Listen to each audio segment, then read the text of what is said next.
Wheatstone bridge को basically use किया जाता है अननोन रेसिस्टेंस को फाइंड आउट करने के लिए। यहाँ पर हमने कंसिडर किया सेटअप व्हीटस्टोन ब्रिज का। यहाँ पर हमें दिखाई दे रहे रेसिस्टेंसेस। यहाँ पर हमें पी रेसिस्टेंस कंसिडर किया, यहाँ पर हमने क्यू रेसिस्टेंस कंसिडर किया, यहाँ पर ये आर रेसिस्टेंस और यहाँ पर ये एक्स रेसिस्टेंस।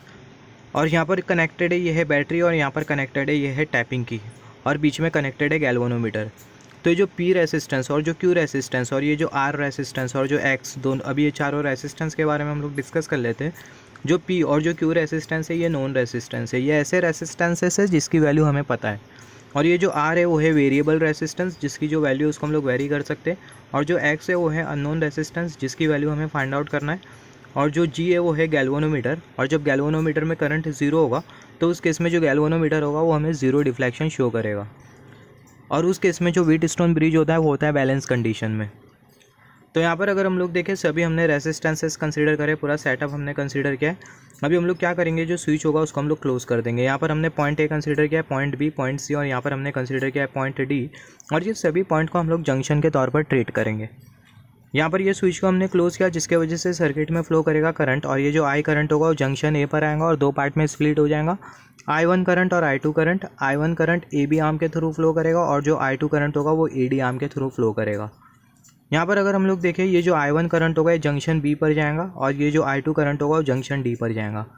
तो ये जब I1 करंट है जंक्शन बी पर जाएगा तो उस केस में वो दो पार्ट में स्प्लिट हो जाएगा, लेट्स से I3 करंट और I4 करंट। तो ये जो I4 करंट होगा वो बराबर में होगा I1 current minus I3 current के, क्योंकि ये जो I1 करंट है वो इनकमिंग करंट है जंक्शन पर और जो I3 करंट है वो आउटगोइंग करंट है। तो यहाँ पर हमने कंसीडर किया माइनस I3 एज पर दी किरचॉफ्स करंट लॉ। सिमिलरली यहाँ पर अगर हम लोग देखें जो I2 करंट ये वाले जंक्शन पर आ रहा है, जंक्शन डी पर, और जो I3 करंट है वो भी जंक्शन डी पर आ रहा है। और ये जंक्शन डी से जो आउटगोइंग करंट होगा वो होगा I5 करंट। मतलब जो I2 करंट और जो I3 करंट वो इनकमिंग करंट है ये जंक्शन पर, और जो आउटगोइंग करंट होगा वो होगा I5 करंट। तो यहाँ पर हम लोग लगाए किरचॉफ्स करंट लॉ, तो हमें मिल जाएगा I2 current plus I3 current दोनों इनकमिंग करंट है माइनस I5 करंट। माइनस हमने इसलिए कंसीडर किया जो I5 करंट है वो है आउटगोइंग करंट। तो I5 करंट बराबर में होगा I2 current plus I3 current के। तो हमें मिल जाएगा I5 current equal to I2 current plus I3 current. Similarly यहाँ पर अगर हम लोग देखें I5 करंट ये जंक्शन सी पर आएगा और जो I4 करंट होगा वो भी जंक्शन सी पर आएगा, और जंक्शन सी से जो आउटगोइंग करंट होगा वो होगा I current as per the Kirchhoff's current law. यहाँ पर अभी हम लोग क्या करेंगे, जो वेरिएबल रेसिस्टेंस है इसको अभी हम लोग वेरी करेंगे। और ये वेरिएबल रेसिस्टेंस को हम लोग तब तक के वेरी करेंगे जब तक के गैल्वेनोमीटर में जो करंट फ्लो हो रहा है I3 वो ज़ीरो नहीं हो जाता। तो ये जो रेसिस्टेंस है उसको हमने वेरी किया और एक पर्टिकुलर पॉइंट पर ये जो I3 करंट है वो ज़ीरो हो जाता है। तो जैसे I3 करंट ज़ीरो होगा तो उस केस में जो गैल्वेनोमीटर होगा उसमें ज़ीरो करंट फ्लो करेगा, और जो गैल्वेनोमीटर की जो नीडल होगी वो हमें ज़ीरो डिफ्लेक्शन शो करेंगी, और उस स्टेट में जो व्हीटस्टोन ब्रिज होगा बैलेंस कंडीशन में होगा। तो अगर I3 करंट अगर ज़ीरो होता है तो उस केस में ये जो I4 करंट में जो I3 जो अपीयर कर रहा है और जो I5 करंट में जो I3 अपीयर कर रहा है वो दोनों कैंसिल हो जाएंगे। तो हमें मिल जाएगा जो I4 होगा I1 के बराबर में होगा, मतलब जब ये I3 हट जाएगा तो I4 I1 के बराबर में होगा, और जो I5 होगा वो I2 के बराबर में होगा। तो हमें मिल जाएगा I4 इक्वल टू I1 और जो I5 होगा बराबर में होगा I2 के। अभी अगर हम लोग देखें ये जो पॉइंट ए और जो पॉइंट बी दोनों के बीच का जो पोटेंशियल डिफरेंस होगा वो होगा VAB, और वो बराबर में होगा पॉइंट ए का पोटेंशियल माइनस पॉइंट बी का पोटेंशियल।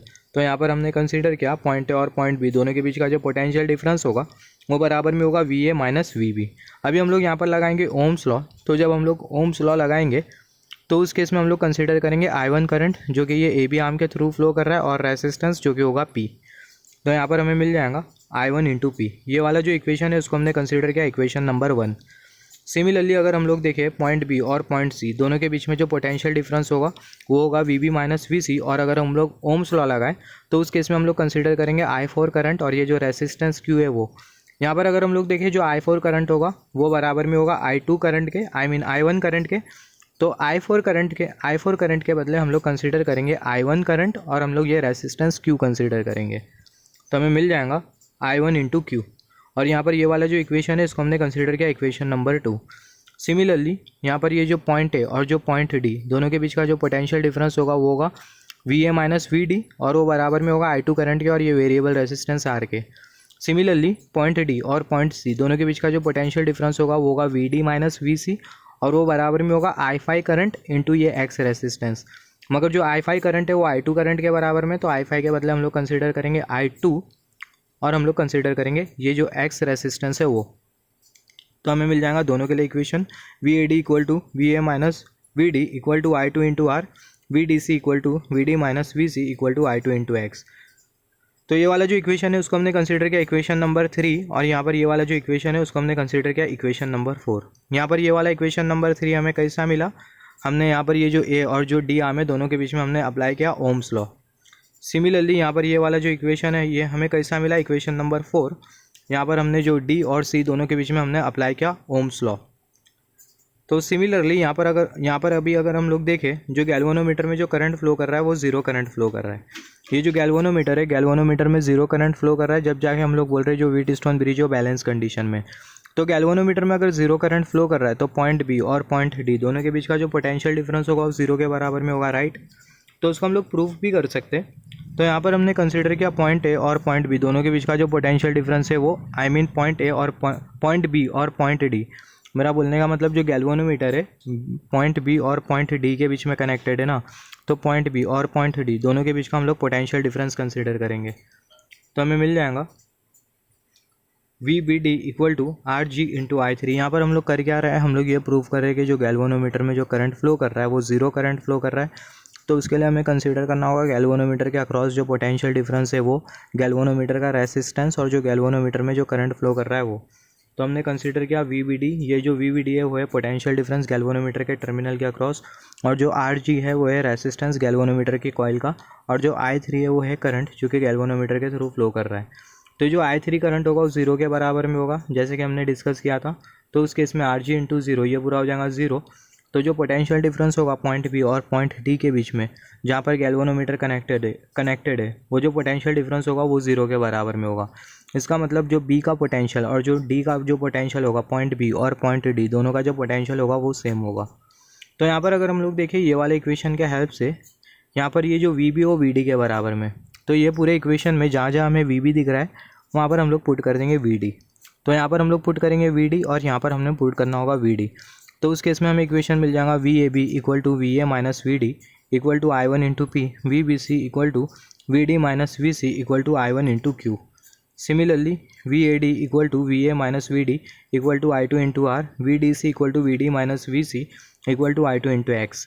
तो सिमिलरली ये जो इक्वेशन है उसको हमने कंसिडर किया इक्वेशन नंबर 1 2 3 4। अब ये जो इक्वेशन नंबर 1 और जो इक्वेशन नंबर 3 दोनों को अगर हम लोग कंपेयर करें तो हमें मिलेगा I one into P equal to I two into R. Similarly equation 2 और जो इक्वेशन 4 अगर उसको कंपेयर करें तो हमें मिलेगा I one into Q equal to I two into X. तो ये दोनों को हम लोग अगर कंसिडर करें तो हमें मिलेगा I one into Q divided by I one into P equal to I two into X divided by I two into R. तो यहाँ से I one cancel, I two cancel, तो हमें मिल जाएगा X equal to Q divided by P into R. तो यहाँ पर ये वाला जो इक्वेशन है बहुत ही इंपॉर्टेंट इक्वेशन है, और ये वाले इक्वेशन को यूज़ करते हुए जो वैल्यू हो गया अननोन रेसिस्टेंस की उसको हम लोग फाइंड आउट कर सकते हैं। Value of unknown resistance can be find with the help of this equation from Wheatstone bridge by using with Wheatstone bridge. और व्हीटस्टोन ब्रिज में बैलेंस कंडीशन क्या होती है इसके बारे में हमने डिस्कस किया था। जब गैल्वेनोमीटर में करंट जीरो होता है तो उस केस में जो व्हीटस्टोन ब्रिज होता है वो बैलेंस कंडीशन में होता है, या फिर बोल सकते हैं बैलेंस स्टेट में होता है।